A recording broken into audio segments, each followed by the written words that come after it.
So this does seem to be a bit of an issue for a number of people. What if Russia launches their nuclear weapons? And the answer is really just stay at home. But before you just write that off and think, oh, that's ridiculous, let me explain why. There's really a very profound technical basis for that. Yeah, there really is. So let's walk through the process. Russia launches, we try to defend, most of their missiles get taken out, one or two make it in. Don't really quite know where, they're going to make it in somewhere if they launch enough of them. So one or two come in. Let's say it hits Indianapolis. Well, it hits Indianapolis, but where is the wind blowing? How high was it and how big of a detonation? Was it 10 kilotons? Was it 100 kilotons? Was it 500 kilotons? How big was it and how high was it? That's going to determine where the wind blows. Now, the majority of people that die from a nuclear weapon event are going to be from the blast and the heat. And so there's really nothing you can do unless you actually knew the missiles were coming up and you were able to leave the city and get out of there within an hour.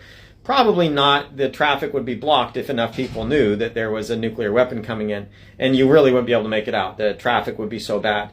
So those that actually make it, there's a small penumbra around the blast zone where you can get acute radiation syndrome.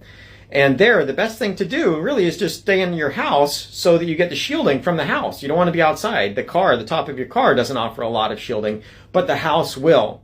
And then on top of that, when we know how high it was and how big it was, we'll know where the wind is blowing.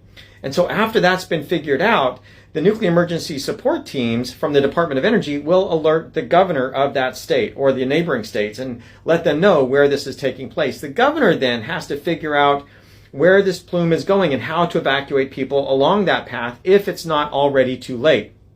If it's not already too late, then you got to figure out where you need to be evacuating people, how you need to get them there, and how the governor needs to deploy the state's resources to make sure people get out of the way. By the time all of this occurs, it's usually an hour into it or thereabouts. By the time they were able to figure out where the plume's going and what all the paths are that you need to take, the plume's already gone, and there really isn't much dose that can be avoided by having people evacuate.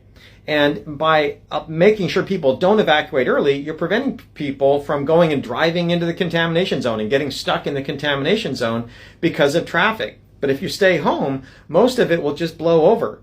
And as it's blowing over, it will dilute. So as long as you stay inside, you're shielded from the gamma radiation of the plume, and you're protecting yourself from being stuck in the contamination or the plume itself by not knowing where it's at.